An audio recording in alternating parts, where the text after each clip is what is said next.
আসসালামু আলাইকুম ওরহমতুল্লাহি ওয়াবারাকাতুহ। 1 মিনিট মাদ্রাসা ইউটিউব চ্যানেলে সম্মানিত দিনী ভাই বোনেরা, আমি আশা করি আল্লাহ তাআলার অশেষ রহমতে আপনারা ভালো আছেন এবং সুস্থ আছেন। আলহামদুলিল্লাহ। আজ আলোচনা করব মুহররম মাসের আগামীকাল সোমবার আসরের পরে 3বার একটি ছোট্ট দোয়ার আমল করলে মাগরিবের আগে আল্লাহ রাব্বুল আলামিন চাহে তো আপনার মনের সমস্ত নেক ও ভালো আশাগুলো পূরণ হয়ে যাবে। আশা করছি মনের মধ্যে শতভাগ বিশ্বাস নিয়ে আমলটি করলে আল্লাহ তাআলা আপনাকেও নিরাশ করবেন না। তাই অনুরোধ করছি ভিডিওটি মনোযোগ দিয়ে সম্পূর্ণ দেখার। আজ সোমবারের দিনে বা রাতে এই আমলটি করলে মনের আশা পূরণ হবে, সকল দোয়া কবুল হবে ইনশাআল্লাহ। সাপ্তাহিক আমল পেশ করা হয় সোমবার ও বৃহস্পতিবারে। হাদিসে এসেছে এই দুদিন রাসূল সাল্লাল্লাহু আলাইহি ওয়াসাল্লাম রোজা রাখতেন। আবু হুরায়রা রাদিয়াল্লাহু তাআলা আনহু-এর বর্ণনা মতে রাসূলুল্লাহ সাল্লাল্লাহু আলাইহি ওয়াসাল্লাম বলেন, প্রতি সপ্তাহে সোমবার ও বৃহস্পতিবার আল্লাহ তাআলার কাছে আমল পেশ করা হয়। তখন আল্লাহ তাআলা তার মুমিন বান্দাদের ক্ষমা করে দেন। আমরা জানি যে ফরজ ও ওয়াজিব রোজা ছাড়া অন্যান্য রোজাকে নফল রোজা বলা হয়ে থাকে। নফল মানে অতিরিক্ত, ফরজ বা ওয়াজিব নয়। মূলত এই নফল রোজা দুই প্রকার। প্রথম প্রকার হলো নির্ধারিত বা আল্লাহ রাসূল সাল্লাল্লাহু আলাইহি ওয়াসাল্লাম কর্তৃক পালনকৃত। এই প্রকার রোজা সুন্নত। দ্বিতীয় প্রকার হলো অনির্ধারিত, এগুলো মুস্তাহাব। এই উভয় প্রকার রোজাকে সাধারণভাবে নফল রোজা বলা হয়ে থাকে। আর নফল রোজার ফজিলত সম্পর্কে হাদিস শরীফে হযরত আবু হুরায়রা রাদিয়াল্লাহু তাআলা আনহু বর্ণনা করেন, রাসূলুল্লাহ সাল্লাল্লাহু আলাইহি ওয়াসাল্লাম বলেছেন, প্রত্যেক বস্তুর যাকাত আছে, শরীরের যাকাত রোজা। ইবনে মাজাহ এবং মিশকাত শরীফের একটি হাদিস। এছাড়াও আল্লাহ রাসূল সাল্লাল্লাহু আলাইহি ওয়াসাল্লাম আরও বলেন, রোজার ঢাল স্বরূপ এবং জাহান্নাম থেকে বাঁচার সুদৃঢ় দৈর্ঘ্য। এটিও নাসাই শরীফের একটি হাদিস। তাছাড়া হযরত ইবনে খুজাইমা ও হাকিম আবু ইমাম বর্ণনা করেন, আল্লাহ রাসূল সাল্লাল্লাহু আলাইহি সাল্লামকে তারা বললেন, হে আল্লাহ রাসূল সাল্লাল্লাহু আলাইহি ওয়াসাল্লাম, আপনি আমাদের কিছু আমল করার উপদেশ দান করুন। তখন রাসূলুল্লাহ সাল্লাল্লাহু আলাইহি ওয়াসাল্লাম বলেন, রোজা অবলম্বন করো, এর সমকক্ষ বা এর সমতুল্য কোনো আমল নেই। তারা পুনরায় বললেন, আমাদের কোনো আমল বলে দিন। রাসূলুল্লাহ সাল্লাল্লাহু আলাইহি ওয়াসাল্লাম বলেন, রোজা অবলম্বন করো, এর সমতুল্য কোনো আমল নেই। তারা পুনরায় একই প্রার্থনা করলেন। আল্লাহ রাসূল সাল্লাল্লাহু আলাইহি ওয়াসাল্লাম পুনরায় একই আদেশ করলেন। এটি সুনানে নাসাই শরীফের একটি হাদিস। তাহলে বুঝতে পারছি যে সোমবার ও বৃহস্পতিবারের রোজা আল্লাহ তাআলার কাছে কতটা গুরুত্বপূর্ণ দিনী ভাই বোনেরা। তাই আমরা মাঝে মধ্যে যদি সম্ভব হয় সোমবার দিনে বা বৃহস্পতিবার দিনে রোজা রেখে আমলগুলো করার চেষ্টা করব এবং অবশ্যই আসরের নামাজ আদায় করার পরে আমলগুলো করার চেষ্টা করব। ইনশাআল্লাহ আল্লাহ তাআলা আপনার মনের নেক আশা পূরণ করে দেবেন।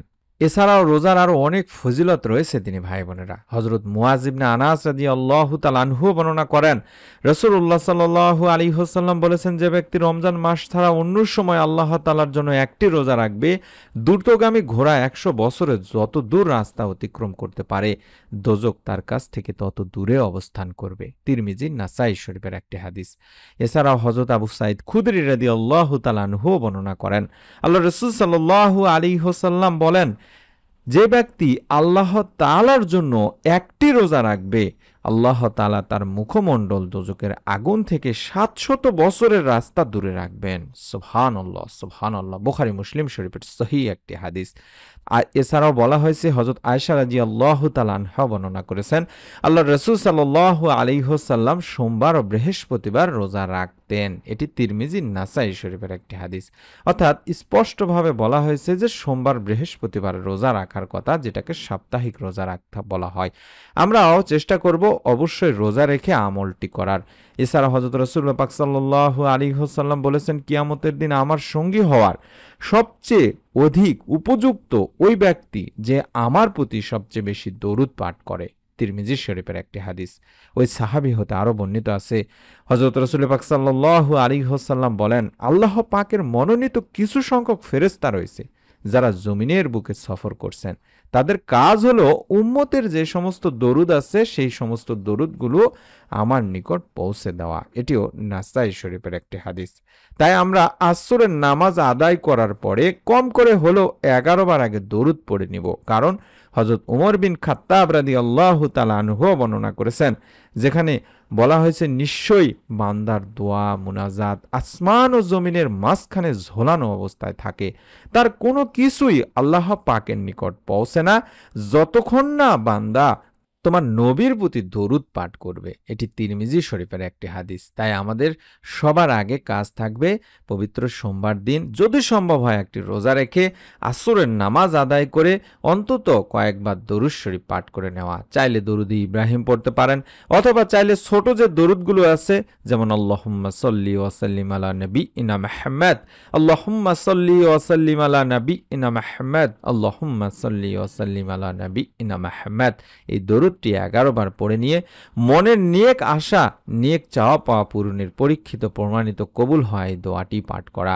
আল্লাহ তাআলা বলেন নিশ্চয়ই মানুষকে সৃষ্টি করা হয়েছে অস্থির করে, আর যখন তাকে কোনো বিপদ স্পর্শ করে তখন সে হয়ে পড়ে অতি মাত্রায় উৎকণ্ঠিত। সূরা মাআরিজ 19 থেকে 20 নম্বর আয়াতে বলা হয়েছে। তাই আল্লাহর রহমত থেকে আমাদের নিরাশ হওয়া যাবে না, সর্ব অবস্থায় আল্লাহকেই স্মরণ করতে হবে। আল্লাহর দয়া অনুগ্রহের চাদর সবসময় আমাদের আবৃত করে রাখেন। বান্দার যে সময় যেটা প্রয়োজন ও কল্যাণকর তখনই আল্লাহ তাআলা সেই বান্দাকে সেই সময়ে সেটা দান করেন।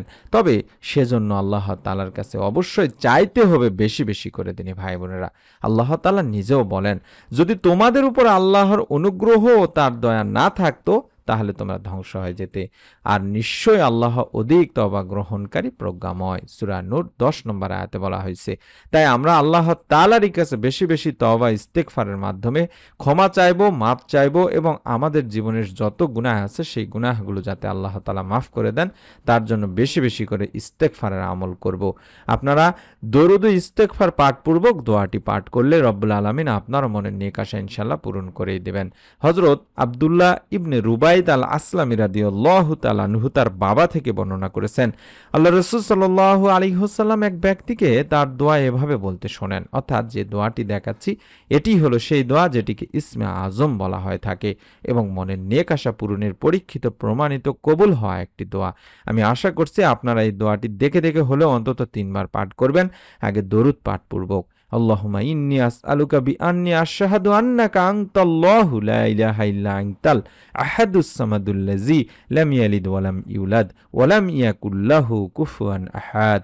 আশা করছি দোয়াটি সংগ্রহ করেছেন বা স্ক্রিনশট নিয়ে নিয়েছেন। আমি আবারও বলে দেব দোয়াটি, আশা করছি আপনারা ভিডিওটি জুড়ে থাকবেন। এই দোয়াটির অর্থই হচ্ছে, হে আল্লাহ, আমি তোমার কাছে প্রার্থনা করছি আর সাক্ষ্য দিচ্ছি যে তুমি একমাত্র আল্লাহ, তুমি ছাড়া অন্য কোনো মাবুদ নেই। তুমি একক সত্তা, স্বয়ং সম্পূর্ণ, যিনি কাউকে জন্ম দেননি এবং তাকেও কেউ জন্ম দেয়নি, আর তার সমকক্ষ কেউ নেই। বর্ণনাকারী বলেন রাসূল পাক সাল্লাল্লাহু আলাইহি ওয়াসাল্লাম ওই ব্যক্তির মুখে এই বাক্যগুলো শুনে তখন বললেন, সেই মহান সত্তার শপথ যার হাতে আমার জীবন, নিঃসন্দেহে এই লোক আল্লাহ তাআলার মহান নামের ইসমে আজমের নামের ওসিলায় আল্লাহ তাআলার কাছে প্রার্থনা করেছে। আর যে নামের ওসিলায় দোয়া করা হলে তিনি দোয়া কবুল করেন, এবং যে নামের ওসিলায় প্রার্থনা করা হলে তিনি তাকে তা দান করেন। তিরমিজি ইবনে মাজার একটি হাদিস। অর্থাৎ আমি এবার নিয়মটি শিখিয়ে দিচ্ছি, এই নিয়মে আপনারা আমলটি করলে আশা করা যায় রব্বুল আলামিন আল্লাহ তাআলা আপনাকেও নিরাশ করবেন না, আপনারা মনের নেক আশা ইনশাআল্লাহ পূরণ করে দেবেন। চলতেছে মহররম মাস, অত্যন্ত ফজিলতপূর্ণ গুরুত্বপূর্ণ একটি মাস। এই মহররম মাসে পবিত্র সোমবার আগামীকাল আসরের নামাজ আদায় করার পরে অন্তত 11 বার আগে দরুদ পড়ে নেবেন। যদি সম্ভব হয় রোজা রাখবেন, না রাখলেও আপনারা আমলটি করার চেষ্টা করবেন। যে দরুদটি দেখাচ্ছি এই দরুদটি 11 বার পড়তে পারেন, অথবা দরুদে ইব্রাহিমও পড়তে পারেন। আল্লাহুম্মা সাল্লি ওয়া সাল্লিম আলা নাবিয়িনা মুহাম্মদ, আল্লাহুম্মা সাল্লি ওয়া সাল্লিম আলা নাবিয়িনা মুহাম্মদ, এভাবে অন্তত 11 বার পড়ে নিয়ে অন্তত দেখে দেখে হলো মনের নেক আশা পূরণের ইসমে আজমের এই দোয়াটি 3 বার পাঠ করবেন।